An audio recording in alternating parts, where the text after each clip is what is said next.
Referente a esta parte del libro, que ya sería a partir de la página 62 hasta más o menos la página, vamos a ver, 268, hasta más o menos la página 100. Hola, Dai.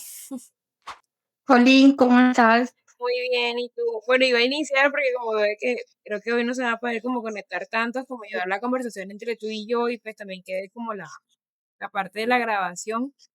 Entonces estaba viendo que ya esta parte sería como desde la página 62, que fue donde quedamos, como hasta la 187, 188, que es como la inmersión que hace ya la autora de narrar cómo hacemos esta transición de pasar de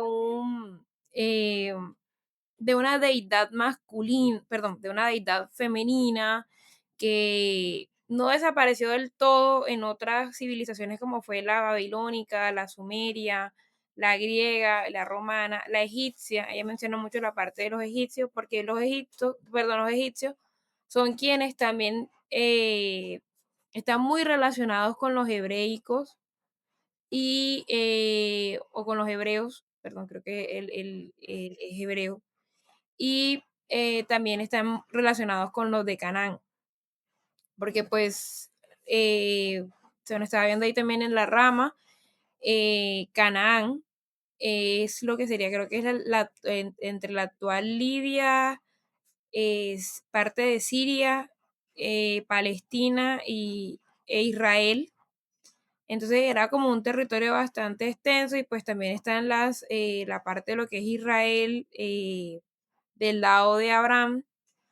Y este dato súper interesante que ella lo da de que Abraham tiene lazos con las etnias birmánicas de la India, y Abraham es un nombre que también era común dentro de esa tribu de los brahmanes y de lo que es la actual India, que pues ahí también está viendo de que la India ya no se habla como un país, sino que la India por extensión, por cultura, es como otro continente, pero pues la visión colonial le ha negado como esa parte de que son un continente por la densa población que manejan y también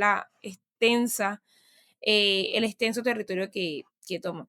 Pues entonces ya ahí entrando como en materia, la primera pregunta que a mí me engloba dentro de esta parte del libro es cómo las mujeres estaban posesionadas referente a estas civilizaciones iniciales, y de cómo, sí, cómo ese poder poco a poco fue arrebatado, porque ya pues yo concluí el libro y coincido completamente con lo que la autora dice de cómo esto, o sea, fue muy bien maquinado para quitarnos todo el poder al punto de la sumisión que por siglos las mujeres mantuvieron dentro de la civilización occidental y oriental, porque pues no es como que después de toda esta transición de la deidad femenina hacia esta deidad masculina, las mujeres tuviésemos una posición similar a la que ya veníamos manteniendo con eh, la divina ancestra, sino de que por el contrario,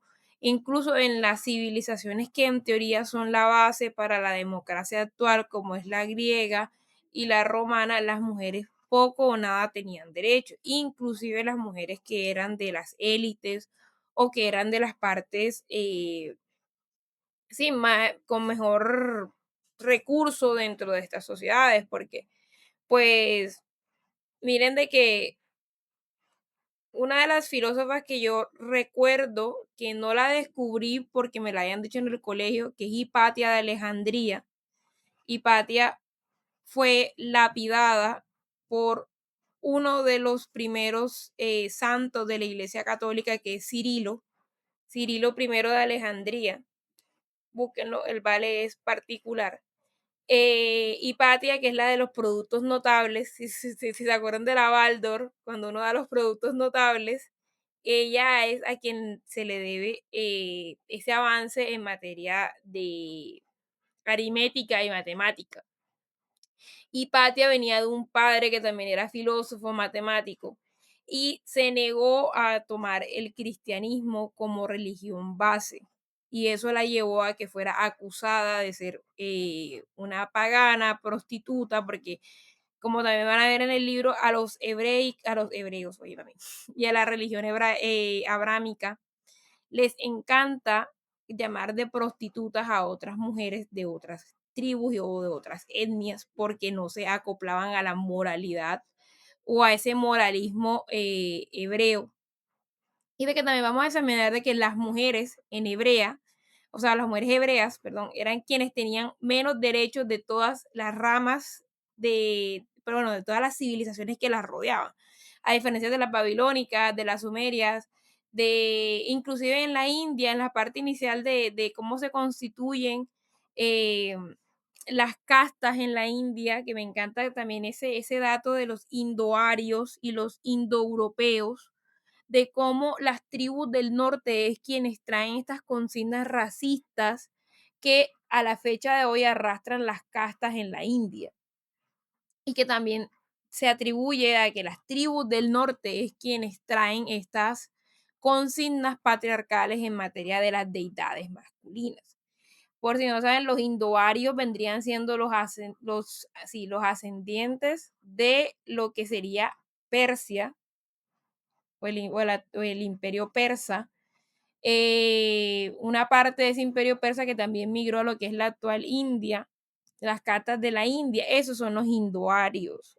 Y los indoeuropeos son aquellos que migran hacia la parte de lo que es Europa, que es muchos de ellos, si no estoy mal, me pueden corregir, es lo que es la actual población de lo que fue Yugoslavia. Ellos tienen una relación ahí toda extraña. Entonces, los arios, que son los ascendientes o la ascendencia del imperio persa, lo cual también es curioso porque ahí también en el libro hablan de que es muy sarcástico que los alemanes tomaran esto de la pureza aria cuando viene de una civilización que ellos no consideraban aria, porque creo que también está la idea de creer que viene también mucho de ese pensamiento corto de que como vimos hoy con Persépolis, de que en Irán no son árabes, en Irán son persas y ellos vienen de otra religión que es la Zoroastro. Y, y de que en Irán no son racializados, bueno, sí son racializados desde el punto de vista del occidental, pero me refiero a de que en cuestiones de negritud o de racialización, los persas no son negros, son blancos, por decirlo así. Entonces, la pureza aria viene de ese lado, de lo que es el actual Irán y una parte de Irak. Pero, ajá, bueno, los nazis dijeron como, necesito una consigna que me ayude a desplazar a la gente y deshumanizarla, la consigna aria. Se le tiene. Entonces, bueno, ya entrando en materia del libro, miren de que pues ella inicia esta parte con Sumeria y era como que en la antigüedad, en la antigua Sumeria, ustedes saben que Sumeria es la civilización inicial a lo que terminamos conociendo como Babilonia. Entonces, en Sumeria, ajá, o sea, que es lo que es Mesopotamia, que vendría siendo aquella área que está en lo que es la actual Irak, que también limita con Irán. O sea, en Irak estuvo Babilonia, en Irán estuvo el imperio persa, que eran enemigos, por cierto. Y es esta área que está bañada por los ríos Tigris y Éufrates, que también cubre la parte del Golfo Pérsico, por eso la guerra del Golfo Pérsico con Irán e Irak, y lo que es Anatolia. Entonces, en Sumeria las mujeres tenían un estatus por esta deidad femenina que estaban dentro del panteón sumerio y de que ellas podían tener hasta dos maridos y de que hay una parte que dice que si un hombre rechaza a su esposa cuando ésta da luz, un hijo y desposa a otra mujer deberá ser expulsado de la casa y despojado de sus posesiones y si alguien acepta, seguirá su camino. Entonces miren cómo ellos, los sumerios, o sea, no tenían como ese despotismo con las mujeres ni con su comportamiento sexual. A mí me encanta porque la autora se enfoca mucho en que una de las cosas en la que también a nosotros nos influyeron el patriarcado, fue mucho desde el área de no solamente de los ritos, sino también de la sexualidad, porque si se dan cuenta, en las civilizaciones donde las mujeres tenían deidades femeninas, había como cierta libertad referente a la autonomía corporal y sexual, lo cual los hombres, específicamente los patriarcales, tienen una obsesión con controlar la autonomía de la mujer. Y esa autonomía va desde el cuerpo hasta la fertilidad, hasta la sexualidad, que eso es me parece la parte final espectacular que ella hace de explicar por qué el mito de Adán y Eva es como si es como la cumbre de cómo el patriarcado es englobado y es radicado dentro de la teología y la espiritualidad. Porque el mito de Adán y Eva es sí, o sea, es la etapa final de culpar a las mujeres por tener una sexualidad y una autonomía. Porque si ustedes, creo que la mayoría crecimos en hogares cristianos, católicos, evangélicos, ¿y qué es lo que dice el Génesis? En el principio Dios creó a Dios y la mujer, o sea, ya desde entrada a ti te hacen sentir culpable porque es que perdimos el jardín del Edén por tu culpa. O sea, si se dan cuenta, Adán es un tipo muy infantilizado porque es el pobre ser que la mujer tentó a comer el fruto y perdió. Entonces, miren cómo esa manipulación y esa infantilización de los hombres, o sea, Adán no era un tipo que tenía decisión propia, él no podía negarse. Porque claro, también tenían que vender la idea de que nosotros somos manipuladoras, que manejamos el sesgo, que sabemos, y miren de que eso se intensificó en la llamada Edad Media y en el Renacimiento y en cómo las mujeres de verdad no teníamos derecho, pero en nada, inclusive las mujeres de la élite. Y que las mujeres que se conocen de la historia, que fueron, sí, que pudieron gobernar, básicamente tuvieron que masculinizarse para poder gobernar. Isabel I de Inglaterra, ¿cómo se llama ella? Esta Victoria, pero o sea, dentro de un linaje de hombres.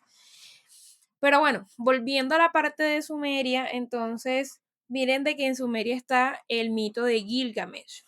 Y en Gilgamesh la mujer precede al hombre. Entonces, la epopeya de Gilgamesh revela que el escriba oficial del cielo sumerio era mujer y la invención de la escritura se atribuye a una diosa. Como se menciona, puede haber sido las sacerdotisas, porque esa también era la otra. Si ustedes se dan cuenta, en las religiones actuales, además de repatriarcales, ¿qué puesto ocupan las mujeres? Las mujeres no son las encargadas de los ritos. Las mujeres no preceden misas, por ejemplo, en la Iglesia Católica. Uno no puede precedir misas. El puesto de la mujer en la Iglesia Católica es el del servicio, o sea, que son las monjas. ¿Las monjas qué hacen? Servicio. E inclusive la monja superior es menor a un cura, por lo menos en lo católico. En lo cristiano, en lo cristiano evangélico, o sea, las pastoras son las esposas de los pastores y ellas pueden hablar en una parte después de que el pastor ya habló. Aún cuando estaba viendo también, porque voz me pasó un dato de que las estructuras religiosas actualmente están concentradas en su mayoría por mujeres, o sea, un 70% de ellas son mujeres, pero los hombres son quienes llevan las riendas de esas estructuras. Y es un sistema muy bien diseñado, o sea, ella también lo termina en la parte de cómo la Biblia, oigan, la Biblia sabemos de que, vea, si hay un libro que ha tenido revisión histórica y revisión muy manipulada, ha sido la Biblia. Y en la Biblia, que, oigan, a mí también me encantó leer, yo no me acordaba de que el Antiguo Testamento, o sea, sí sabía que el Antiguo Testamento hablaba de genocidio, pero no me acordaba que era tan explícito con el genocidio como recordé con este libro. Y de básicamente, o sea, a mí no me extraña de que el evangelismo latinoamericano y estadounidense apoye al judaísmo sin, ¿cómo se llaman ellos? Bueno, al judaísmo radical de Netanyahu, genocida, de justificar las acciones que están haciendo en Palestina, sionistas, al judaísmo sionista con su ¿cómo se llama la Biblia de los judíos? No, ese es el de los musulmanes. Ay, empieza con T. Empieza con T, T, T, T, T. Sí, la Torá, pero el Antiguo Testamento tiene otro nombre. Tairu, el Antiguo Testamento judío.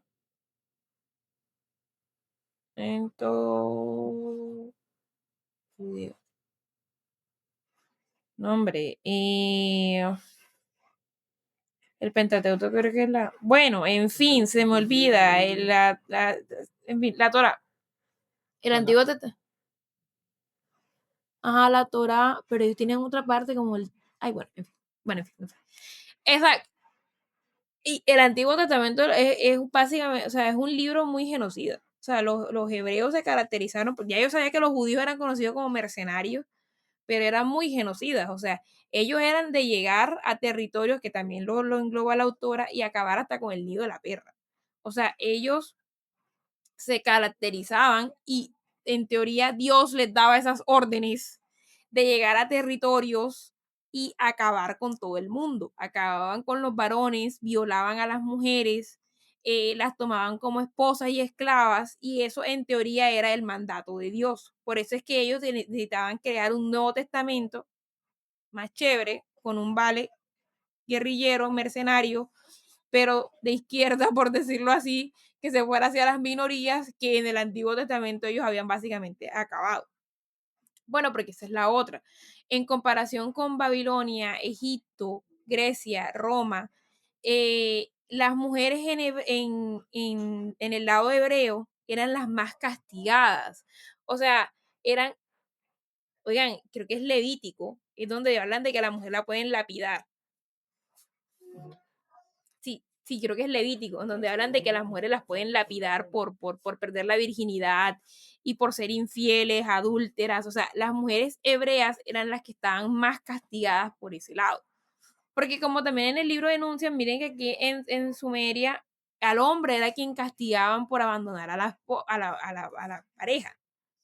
Mientras que en los hebreos era lo contrario. O sea, si tu marido te pegaba cacho, era tu culpa. Y si tú lo hacías, lapidada. Entonces, miren que ahí también aparece que es el pueblo de Elam, que es un pueblo sumerio, en el cual revelan que las mujeres eran herederas. O sea, ese también era la otra, que los pueblos donde las deidades existían, las mujeres eran herederas. Las mujeres tenían derechos, responsabilidades, todo esto. Y en Babilonia se podía conservar y gestionar propiedades. Las mujeres eran quienes iban a los mercados, quienes entablaban las relaciones comerciales, mientras que los hombres trabajaban en las casas los oficios que estos desempeñaban. Eso se veía en Babilonia y Asiria. O sea, imagínate cómo tú me vas a decir que una mujer va a llevar a cabo un mercado. Entonces, vienen de que pues, o sea, había mucha libertad en lo que es Babilonia, Sumeria, Anatolia. En Anatolia se habla de que ellos fueron gobernados por mujeres desde el inicio y de que muestra de ello está en los santuarios de Catalhuyuk alrededor del 6500 antes de la era común, que todavía a esa fecha no, o sea, según se ubica al dios judío-cristiano que es Yahvé, que es más o menos entre el 1000 y el 2000 antes de la era común. Miren que estamos hablando del 6500 antes de la era común, habían otras deidades. Aun cuando ya en Babilonia, Sumeria y Anatolia ya habían hecho como ciertos cambios, como es en Babilonia con Marduk, que mata a la diosa y es quien se posiciona en el panteón. Entonces, ahí es como importante. Y miren que, por ejemplo, aquí está esta diosa. Ay, qué pendeja. Espérense, quito el blur. Esta diosa. Ay, ¿cómo quita el blur? Espérense. Ah.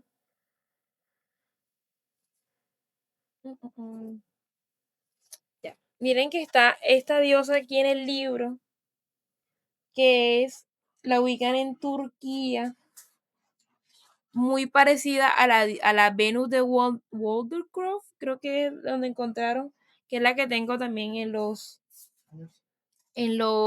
posts que he hecho. Entonces, miren que ellos tenían esas deidades, que de pronto ya las estaban modificando para cierto beneficio de los hombres, pero las deidades se mantenían dentro de los panteones, no como el dios judeo-cristiano, que es donde vamos a ver que quién las erradica. Y ahí también están como las diferentes formas en cómo se hablaban de las amazonas. Las amazonas son mujeres que se dedican primero a vivir solas, tienen una posición política, económica dentro de ellos, pero también que son quienes adoran a Atenea. Ellas son eh, fieles adoradoras de Atenea y la defienden de Ares, que es el dios de la guerra, que es el contrario a ella, que es cruel, que no es justo, que no es sabio.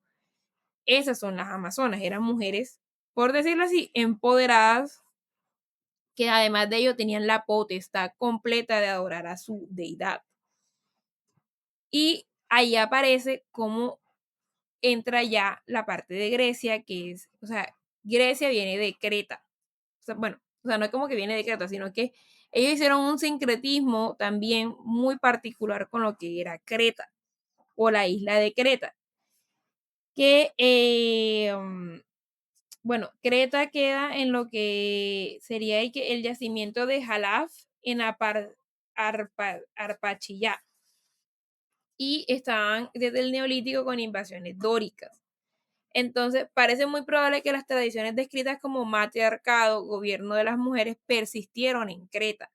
Surgen en sociedades primitivas cuyos individuos no saben quién es el padre del recién nacido. Esa es la otra parte que también marca a la parte hebrea, que los hebreos estaban muy preocupados por la paternidad y por eso la necesidad de instaurar la virginidad como un mandatorio, porque la forma, entonces también porque a nosotros nos exigen la virginidad, es porque se supone de que es la forma en cómo puedo controlar que tú nada más te has acostado conmigo y que efectivamente la cría que vas a tener es mía.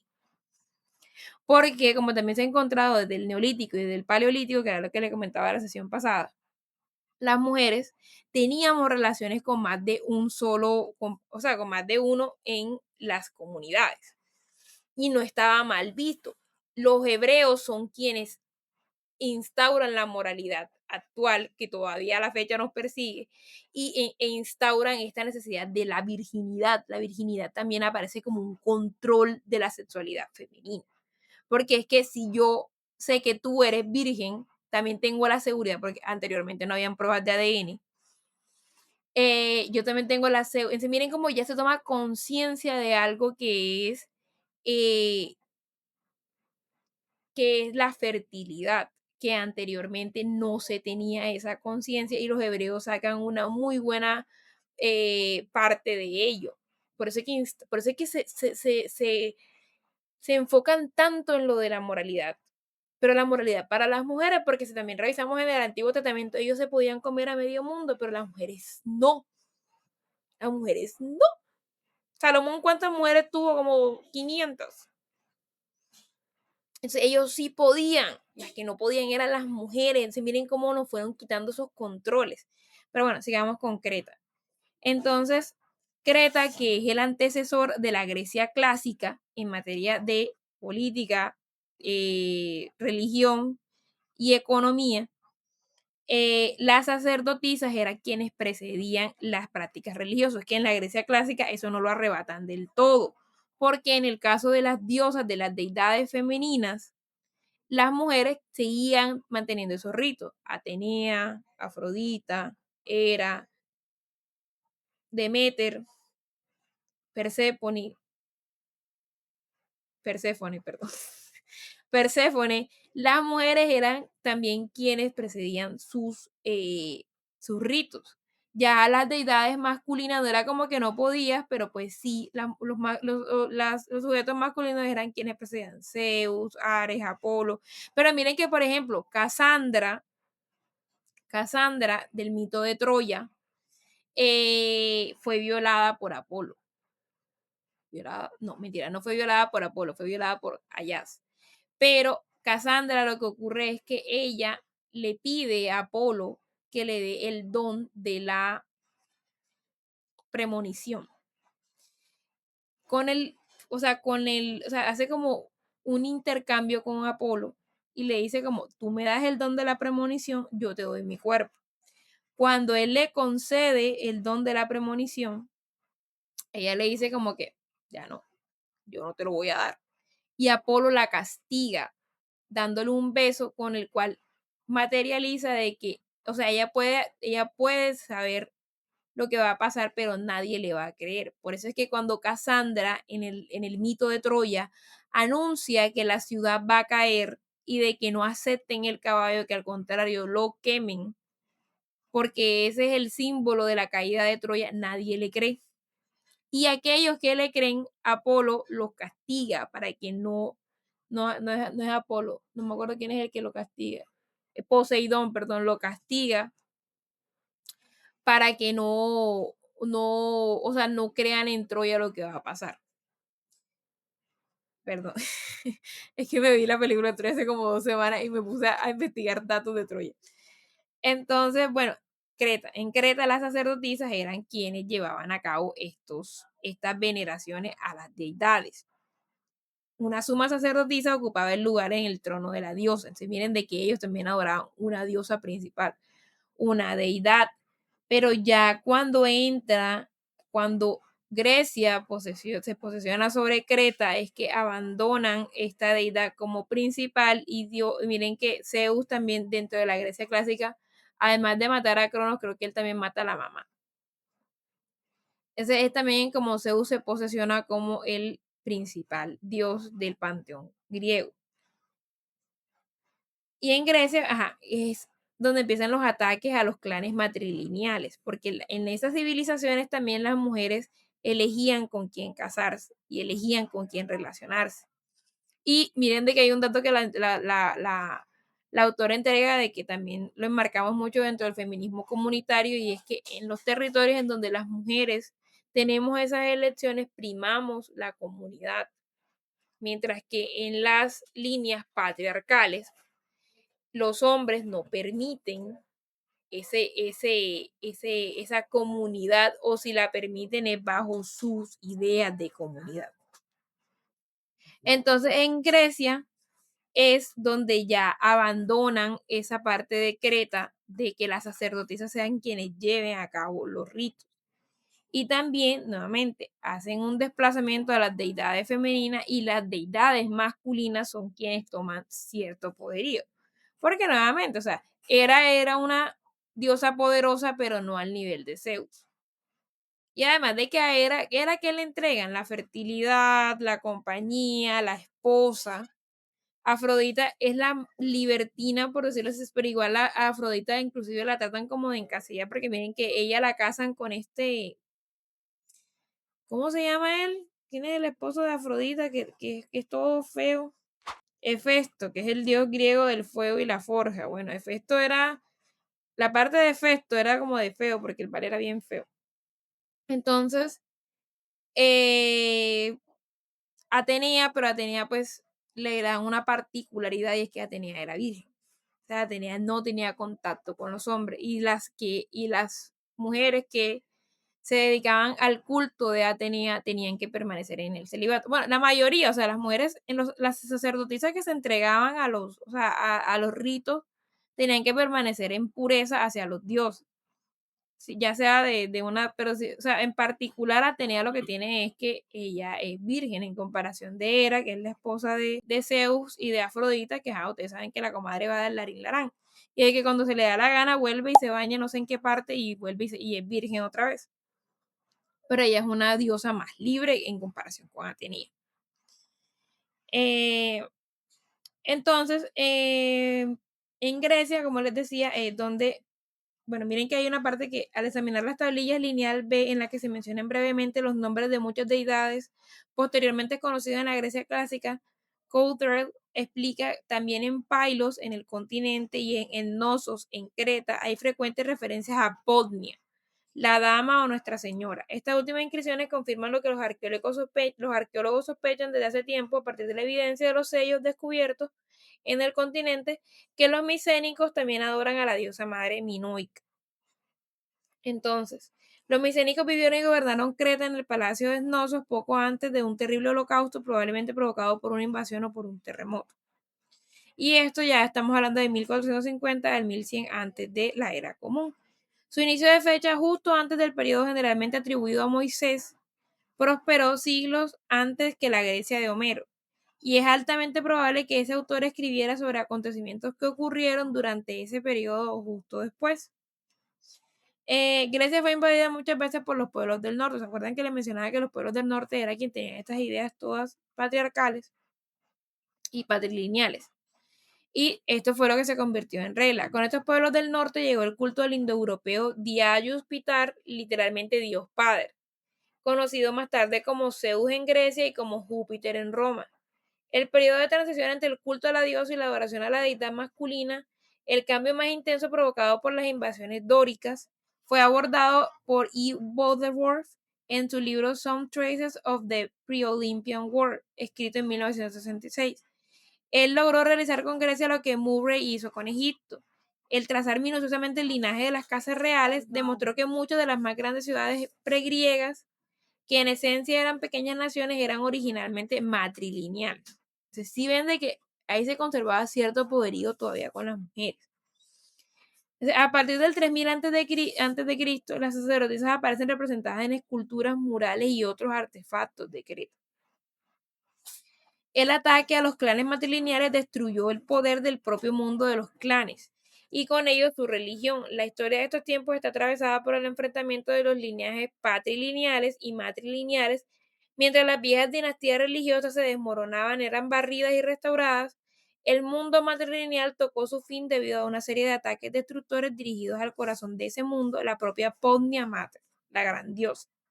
Se miren cómo ellos, o sea, iban matando, o sea, la forma en como también sentaban su poder era matar a la diosa en la religión, porque así acababan con el poder matrilineal y el poder del rito que mantenían las mujeres, y se lo daban a quién, a los hombres. Entonces ya ahí aparece Canaán, que es la posición legal y social de una mujer israelita, como les decía, en comparación con Sumeria, Babilonia, Creta, Grecia, Roma. Las mujeres de Canaán o las mujeres israelitas, las mujeres de las hebreas, eran quienes tenían menos poder de todas ellas. Entonces, de que las dos naciones hebreas, que es Judá e Israel, es como la parte aislada dentro de todas esas civilizaciones que se enmarcaban en ese territorio. Entonces, en el siglo XIV antes de la era común, en la ciudad de Ugarit, en el norte de Canaán, que no era una comunidad hebrea, hay registro de una mujer cuyo título se traducía a la importante dama de la casa real. Era conocida como Adat, que significa dama. En esta región la diosa es conocida como Anat, que podría ser la misma palabra. Los textos de Ugarit, la actual Ran Shanra en Siria, donde también se han descubierto leyendas de Anat, revelaron esta importante dama participaba activamente en los asuntos políticos. Entonces, en contraste con la posición económica, legal y social de las mujeres a su alrededor, el rango de las mujeres israelitas muestra los efectos de la aceptación casi total de la deidad masculina. Aunque no se ha descubierto evidencia arqueológica que lo respalde, según la Biblia, las leyes israelitas datan de la época de Moisés, que sería el 1300 al 1250 a.C., o antes de la era común. Siguen vigentes como ley de los hebreos, de Canaán y hasta la caída del reino del norte conocido como Israel en el 722 antes de la era común y la caída del reino del sur Judá en el 586 antes de la era común. Estas mismas leyes siguen apareciendo en el Antiguo Testamento, en la Biblia judeocristiana hasta el presente, que era lo que les decía, Números, Levítico, el Éxodo. Por medio de un profundo estudio de la Biblia, el arqueólogo y sacerdote Roland de Bow realizó estas observaciones sobre las mujeres hebreas a sus estudios. La posición social y legal de una esposa israelita era inferior a la ocupada por las esposas en los grandes países cercanos. Todos los textos demuestran que los israelitas deseaban fundamentalmente hijos para perpetuar la fortuna y el linaje familiar para preservar su herencia ancestral. Un marido podía divorciarse de su esposa, que en cambio no tenía este derecho. La esposa llamaba a su marido Baal. ¿A qué le recuerda? O amo, también Adono, señor. Se dirigía a él como un esclavo a su amo o un súbdito a su rey. ¿Qué es lo que dicen las religiones judeocristianas, como la católica, la cristiana y la evangélica, de la posición de las mujeres? Que debemos ser, ¿qué? Sumisas, calladas, atentas, mejor dicho. La esposa no hereda del marido. Y por eso es que las mujeres en el marco jurídico hasta el siglo pasado no heredábamos nada. O sea, eso quedaba era el hijo varón. Y las mujeres quedábamos completamente desamparadas también por el matrimonio. Un juramento realizado por una joven o una mujer casada necesita para ser válido el consentimiento del padre o del marido.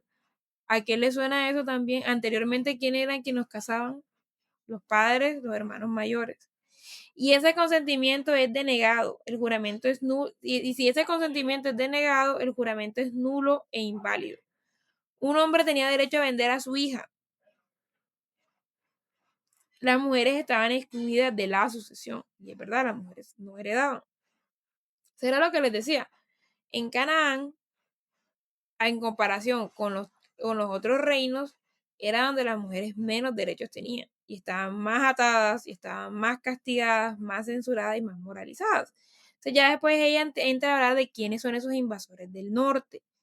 Y de más o menos en qué grupos se ubican, que son también los que entran a extender esa línea patrilineal en otros lados, como es la India, como es Irak, como es Irán. Entonces, estos pueblos kunda y maglemosienses de la época mesolítica, en torno al 15.000 al 8.000 antes de Cristo. Acuérdense de que la divina ancestra la ubican en el 25.000 antes de la era común. Solían vivir en el bosque y en las zonas costeras de Europa del Norte, especialmente en Dinamarca. Sus enclaves solían estar más al norte que los antiguos grupos gravetienses, auriñacienses, que nos han legado las figuras de Venus. ¿Se acuerdan la figurita que tengo por ahí? La de Venus. Esa es la que se atribuye pues a ellos. Entonces, estas tribus del norte es lo que les decía de que terminan radicándose en lo que es el actual Irán, que es el imperio persa. De Anatolia a Irán, estas tribus siguieron presionando hacia el sur en Mesopotamia y Canaán. Hay evidencias arqueológicas y documentales que apuntan a un gran movimiento o movimientos migratorios desde el norte hasta Siria en el siglo XIII antes de la era común. Como resultado de este impulso, las tribus urrianas e indo-iraníes inundaron el país. Se miren de qué era lo que les comentaba de las tribus indoarias, que era o que terminaron siendo lo que es el antiguo imperio persa. Y miren de que, por ejemplo, ahí hay una particularidad y es que ellos adoraban a lo que vendría siendo el hijo amante de la religión de la diosa, que es quien lo termina matando y es quien se radica en el panteón. Que también ocurre en algunas regiones, este dios era el esposo de la diosa, como en el caso del dios de la tormenta Taru y la diosa del sol Arina o Zeus y Hera. Zeus era hermana de Zeus. En algunas leyendas aparece como un joven rebelde que destruye heroicamente a la antigua deidad femenina, a veces después de que se le haya prometido la supremacía de la jerarquía divina. De hecho, Yahvé tenía una compañera que era Ashtar, creo que se llama. Y Yahvé mata a Ashtar y por eso es que se termina radicando en el panteón hebreo. O sea, que queda solo, pero él tenía una compañera. Hay otros que dicen de que era que la misma deidad no era ni masculina ni femenina, sino que tomaba ciertas partes, pero en algún punto la mata, o sea, queda solo. Y en Babilonia ocurre con Marduk. Marduk mata a la serpiente y se queda y se posiciona como el principal. En la India, lo que les decía del origen de las castas también viene de esta línea patrilineal y de que encontramos que las invasiones indoarias y la conquista del pueblo en su origen adoraban a la diosa. La lengua de los indoarios de la India era lo que hoy conocemos como el sánscrito y los pueblos del norte a su llegada aún no poseían un método de escritura. Pero estas tribus del norte tenían una particularidad y era que tenían sí, tenían estigmas raciales. Y por eso es que si se dan cuenta, en las castas de la India, las castas más altas son las que están menos racializadas, o sea, las que se ven menos morenitas. O sea, para estar más alto dentro de una casta tiene que ser más claro. Que eso también se ve reflejado, por ejemplo, en el cine indio o hindú. En Bollywood, las y los actores y actrices que tienen más fama son aquellos que no se ven como se ve la población generalmente en la India. O sea, son los que se ven más blancos, más claros, más mestizos, con ciertos rasgos de Occidente. Pero eso también viene de las castas. Por ejemplo, Gandhi era de una casta muy bien posicionado, o sea, el man no era una casta pobre, no era una casta baja, por eso es que también tenía cierta posición dentro de la India, no como la posición que nos han vendido de, ay, además de que el tipo era bien pederasta, pero bueno, esa es otra discusión. Entonces, según los himnos del Rig Veda indoario, al inicio de los tiempos solo había Asura, poder vital. Los Asuras se dividieron en grupos cósmicos. Uno estaba formado por los enemigos de los arios, conocidos como Danavas o Ditias, cuya madre era la diosa Danu o Diti. Y el otro grupo formado, evidentemente, por los héroes de los arios eran conocidos como los Aditias. Este título revela que esta escritura mítica fue creada como reacción a la presencia de los adoradores de Diti, ya que Aditya significa literalmente no Ditias, lo que no pertenece al pueblo de Diti. Esto sugiere poderosamente que estos himnos míticos no solo fueron escritos después de que los arios entraron en contacto con el pueblo de la diosa, sino que también fueron concebidos y compuestos después de ese encuentro. En el Bhagavad Gita posterior, el héroe ario Arjuna expresa su temor a socavar la propia estructura de la sociedad. Le preocupa ser el causante del desorden. Si se dan cuenta de que aparece como la figura que antes era el amante esposo, que es quien termina matando a la deidad femenina y nuevamente toma posición principal. Eso era como el ciclo. O sea, primero fue hermano, hijo, amante, pero también después toman y lo posesionan como el traidor que la mata y es quien se queda con su lugar. Eso también ocurrió con los indoarios. Y en Irán, que es la semilla de las tierras arias. Los arios vienen de Irán, no de Alemania. O sea, si tuvieran, porque si se dan cuenta, las tribus del norte venían de cierta área de por allá, pero los arios son los que son descendientes, o sea, sus actuales descendientes son los iraníes. Entonces, las creencias indoarias también se encuentran en las escrituras de Irán, aunque en un periodo muy posterior. El material escrito más antiguo procedente de esta región se remonta tan solo al Cenazbesta de Zoroastro, que era lo que les mencionaba, en el 600 a.C.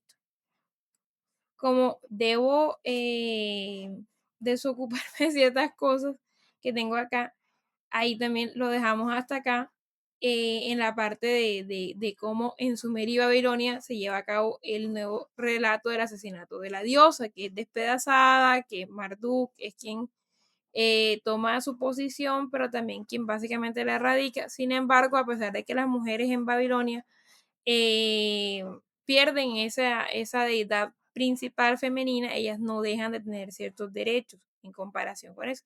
En Egipto también se habla de la diosa que vendría siendo lo que es Isis. Isis tiene a Osiris como esposo, amante, hijo, y Osiris, y como también como en Egipto le dan esa posición porque nuevamente las mujeres, inclusive cuando ya perdían la posición principal, mantenían ciertos rasgos como la sabiduría, la tierra, la fertilidad, cosa que no se ve con el dios judeocristiano que es Yahvé. Y de que nuevamente las mujeres en Sumeria, Babilonia, Irán, todos estos no eran condenadas por tener una libertad sexual, a diferencia de que sí ocurría con los hebreos. La parte de los hititas, que también es fundamental para entender lo que es el hitita y el chiita en los musulmanes. En Irán terminan siendo musulmanes chiitas. Los hititas son como un poco más radicales, por decirlo así. Entonces, también esa parte de cómo ellos, pues, terminan influyendo en lo que es Egipto. Y acuérdense de que los hebreos también caen como esclavos en Egipto y que hubo cierto sincretismo, de que una particularidad en el Antiguo Testamento es cuando los israelitas tratan de volver al culto a la diosa, que como con Moisés, como con Ezequiel, como con estos particulares libros, es donde más condenan. Miren que, por ejemplo, Salomón termina dándole la espalda al dios Yahvé y adorando a una deidad contraria, que creo que si no es Baal, es la esposa de Baal, pues Ashtar, es Ashtar, él termina adorando a Ashtar, a Salomón. Y los luvianos y los luvitas, que es también de donde vienen, que es la tribu de Levi, o Leví, que es como la tribu más radical de los hebreos. Entonces también es como interesante esa parte de cómo ellos van, o sea, todo esto fue una mezcla de sincretismo, de invasiones, genocidios, y de que el genocidio no solamente se llevaba en la parte física, sino en la parte teológica, que es lo que también nos entrega aquí. Y de que, por ejemplo, una parte, antes de ya cerrar, que son los indoeuropeos en el libro del Génesis. Se sospecha de que Moisés, Saúl, David, Salomón, ellos tenían ascendencia indoeuropea, y miren de que Abraham también se sospecha de que hacía parte de las tribus birmánicas. Y de que se hablan también de los indoeuropeos, de la figura primigenia de Noé, que solo está a 10 generaciones de Abraham. Esa parte también me pareció muy, muy interesante. El Antiguo Testamento nos dice que Abraham vivió en el Ur de los Caldeos. Se suele considerar que esta es la ciudad de Ur en Sumeria, a unos 8.000 kilómetros de Eridu. Sin embargo, tras la primera mención de Ur, se dice que Arán es el país de Abraham, la tierra de su pariente y el hogar de su padre. Tras abandonar Ur, la Biblia dice que cuando llegaron a Arán, se establecieron allí. Algunos especialistas en la Biblia han sugerido como en aquella época habían ciudades como nombres como Urkish, Uruk, Ura, Urfa y otras. Ur significaba antigua o grande, o sea, era la ciudad más antigua o la más grande. Aunque Arán no parece haber sido su verdadero hogar y la ciudad de sus parientes, siendo este vínculo más evidente en las historias de Isaac y Jacob. Entonces los indoeuropeos también son mencionados en la Biblia, y de que se habla de que Abraham le compró una tierra a Efrón el hitita. El hijo de Abraham era Isaac. Isaac tuvo dos hijos, Jacob y Esaú. Cuando llegó el momento de escoger una esposa para Isaac, Abraham envió a su sirviente a Arán para encontrar la hija del Nahor, hermano de Abraham. Esaú se casó con dos mujeres. Una era la hija de Elón el hitita y la otra era hija de Sibeón el horita. Esaú partió con su familia a una zona de Canaán conocida en la Biblia como el país de las colinas o de Seir. También hay una parte más adelante que ya habla de, por ejemplo, también esta idea del sionismo, de por qué la tierra de lo que era Palestina, lo que es la actual Palestina, le pertenecía a Israel, porque también es una tierra desde hace mucho tiempo se notó el beneficio que generaba, porque recuerden que hay una parte de la Biblia que dice que aquella tierra que te daré, que está llena de leche y miel, a eso se referían a ciertos territorios de la actual Palestina, que es también la consigna que usan los sionistas para justificar de que Dios les prometió esa tierra, que no les interesaba quién estuviera ahí, y de que también ahí radica el conflicto Israel y palestino, de la consigna no solamente religiosa, sino también política, económica. O sea, Palestina siempre ha sido una tierra atrayente para los israelitas por los beneficios de la tierra, que ahí también influye en la materia en cómo están llevando el genocidio pues actual. Entonces ya en la próxima sesión te hacemos una conclusión que me parece que es la parte más importante de por qué después de erradicar a la diosa abrazamos al dios Yahvé, que es el hebreo, el judeo cristiano, y de cómo sí, o sea, la cumbre de ello es el mito de Adán y Eva, y de cómo los hebreos fueron transmitiendo esos mensajes en las civilizaciones que iban arrasando, y que fueron quienes tomaron su posición y su perspectiva de las mujeres, y de cómo eso fue la parte final para arrebatarnos todo poder teológico, espiritual, económico, sexual, de fertilidad. O sea, todo fue un tramo y un camino bien llevado para dejarnos sin ningún tipo de poder. Y el recuerdo de que no debemos tomar ningún tipo de poder se consolida con el genocidio de la Casa de Brujas. Entonces ya eso lo veremos pues en la sesión que viene, que es la sesión presencial en lo que es la cuchara colorada. Entonces, agradecerles por estar el día de hoy acá. Sé que fue una sesión cortica, pero también espero que haya sido enriquecedora. A mí el libro me ha encantado, espero que también a ustedes les haya gustado. Recuerden que hice un post también como señalando ciertas partes importantes del libro para tener en cuenta y de que pues cualquier cosa, aporte que necesiten hacer, no duden con ello. Yo sé que hay, bueno, Probri, hay personas que están fuera. Igual voy a crear el link para poder, para que ustedes también participen en la sesión presencial que viene. Y pues no, gracias. No sé si tienen algo que decir antes que se acabe la reunión. Y si porfa también me hacen el 2 ahí para tomarnos la fotico y subirlas. Disculpen ahí que sea tan corta porque sé que el libro a mí me tiene muy, muy, muy, muy emocionada. Entonces, Milu, Dai, si se puede, un momentico acá. Poner, tomarse una foto. Creo que Milu está trabajando y Dai creo que está ocupada. Pero, bueno, ay, hola, bella, qué bella te ves. Bueno, dale. Uno, dos, tres. Bueno, sí, sí, tenemos otra para ver. Chief, coman, tres, un momentico.